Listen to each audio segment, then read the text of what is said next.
Well, the blockade is genius, okay? The blockade has been 100% foolproof. It shows how good our Navy is, I can tell you that. Nobody's going to play games. I don't know, it depends. We have talks, we're having talks with them now, and we're not flying anymore with 18-hour flights every time we want to see a piece of paper. We're doing it telephonically, and it's very nice. I make a call, or I have my people make a call. Amid the ongoing stalemate with Iran, Donald Trump delivered a major statement outlining his administration's current position. The US president acknowledged that Washington is leveraging a critical global oil corridor to apply pressure on Tehran's leadership. In forceful remarks, Trump expressed frustration over Iran's continued defiance, using sharp language to describe the impact of US measures. At the same time, both sides are reportedly maintaining contact through phone-based discussions even as military planning continues in parallel. US President Donald Trump has vowed to continue the Strait of Hormuz blockade until Iran agrees to his conditions for a deal. He has also rejected Iran's latest proposal that called for reopening the strait as a precondition for further negotiations, according to reports. The US president maintained that the naval blockade will remain in place until Tehran accepts Washington's terms. Trump defended the strategy, describing the blockade as more effective than direct military strikes in achieving US objectives. In remarks cited by Axios, he used strong language to suggest that Iran is facing increasing pressure under the current restrictions. The administration is reportedly using control over the Strait of Hormuz as a key leverage point while also considering potential military options. Amid the ongoing stalemate, US Central Command is said to be preparing updated operational plans targeting Iran. These plans reportedly include options for rapid and concentrated strikes designed to compel Tehran back to negotiations. Trump has also claimed that Iran is eager for the blockade to be lifted due to the economic strain it is causing. The US president said to Axios, and I quote, "The blockade is somewhat more effective than the bombing. They are choking like a stuffed pig. And it is going to be worse for them. They can't have a nuclear weapon. They want to settle. They don't want me to keep the blockade. I don't want to lift the blockade, because I don't want them to have a nuclear weapon." End quote. We're not going to let Iran have a nuclear weapon. And we've knocked out their Navy, we've knocked out their Air Force, we've knocked out their anti-aircraft, everything, apparatus, everything they have, their radar, they have very little left. And they have some missiles, a small percentage. They have a small percentage of missile-making facilities. We knocked out about 80% of them. The rest could come very quickly if we don't make a deal. They're not going to have a nuclear weapon. They know it, and just about everybody else does. President, regarding Iran, how long are you prepared to maintain the blockade? Could that go several more months? Well, the blockade is genius, okay? The blockade has been 100% foolproof. It shows how good our Navy is, I can tell you that. Nobody's going to play games. We have the greatest military in the world, and I built much of it during my first term, and we've been building it since. And the greatest anywhere in the world, nobody even close. And you see that whether it's Venezuela, and they have a good military in Venezuela, but it was over in one day. It was actually over in about 48 minutes. Iran, the same thing. I mean, militarily, we've wiped them out. They have no military left. It's all the Navy's at the bottom of the sea. The Air Force is never going to fly again. We've got an amazing military. Now they have to cry uncle. That's all they have to do. Just say, we give up. We give up. But their economy is really in trouble. So it's a dead economy. Will Operation Economic Fury and the blockade get Iran to nuclear talks fast enough, or do you think another wave of strikes will be necessary? I don't know. It depends. We have talks. We're having talks with them now, and we're not flying anymore with 18-hour flights every time we want to see a piece of paper. We're doing it telephonically, and it's very nice. I make a call, or I have my people make a call, and you know the answer.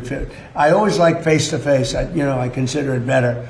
But when you have to fly 18 hours every time you want to have a meeting, and you know what the meeting's all about, and you know they're going to give you a piece of paper that you don't like before you even leave. It's ridiculous. They've come a long way. The question is whether or not they're going to go far enough. So at this moment, there will never be a deal unless they agree that there will be no nuclear weapons. Iran has warned that the US naval blockade could trigger what it described as unprecedented retaliatory measures. A senior Iranian official indicated that restraint has so far been exercised to allow space for diplomatic efforts. However, Iran's armed forces have stated that continued pressure from the United States may result in a forceful and punitive response.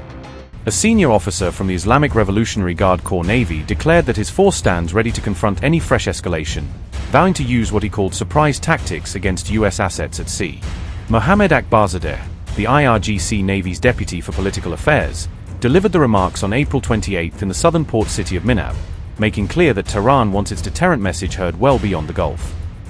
Mohammad Akbarzadeh said, and I quote, "In the event of any fresh military action by the United States against Iran, the IRGC Navy will deploy its new capabilities.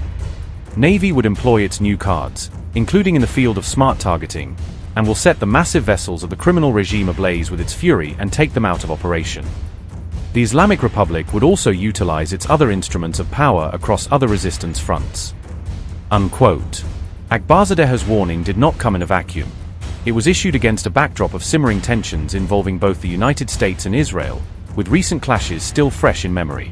He declared that if the US were to make any new military move, the IRGC Navy would respond by deploying its latest capabilities, hinting at upgraded weapons, sensors, and targeting systems. According to Akbarzadeh, such operations could inflict severe damage on what he referred to as enemy assets, potentially disabling major vessels or key infrastructure in any new confrontation. His warning followed a series of confrontations in which Iranian forces had already carried out retaliatory strikes, reinforcing Tehran's message that further action by Washington or its allies will not go unanswered.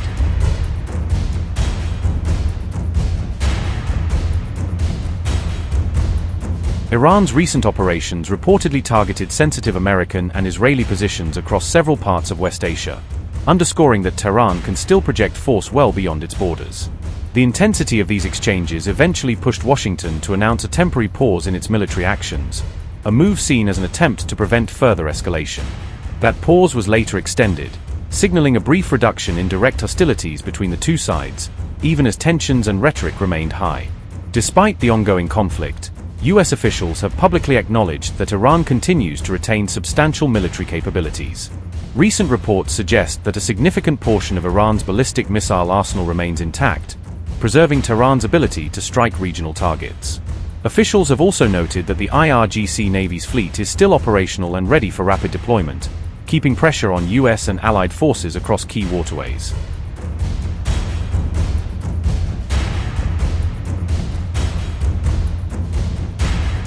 In a clear show of strength, Iran is using the current lull in fighting to broadcast the scale of its military machine as tensions with the United States continue to climb.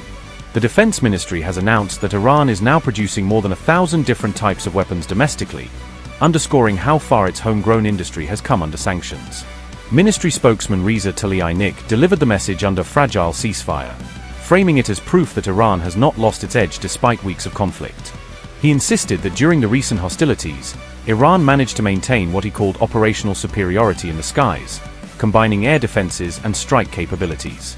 Reza also declared that all major categories of military equipment are now being manufactured entirely inside the country, from missiles and drones to armor and air defense systems.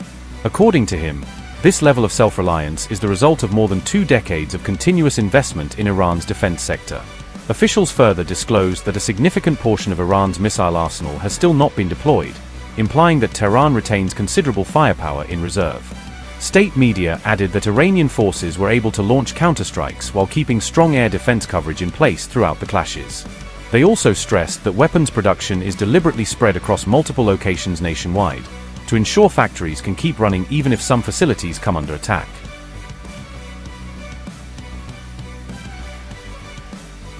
This decentralized defense network, they said, allows Iran to maintain supply chains, preserve operational readiness, and continue military production across its vast territory.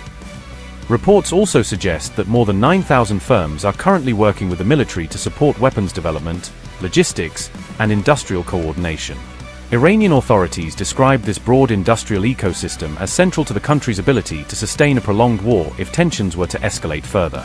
At the same time, Iran has also leveraged its control over the Strait of Hormuz as a major strategic pressure point against its adversaries. Authorities claimed that the possibility of closing the critical waterway has become an important strategic tool in response to US actions in the region. Officials further stated that Iran has repeatedly forced rival units to withdraw through tight maritime monitoring and strong naval positioning around key routes. Analysts warn that these repeated signals of military strength and strategic leverage could further escalate the already dangerous US-Iran confrontation.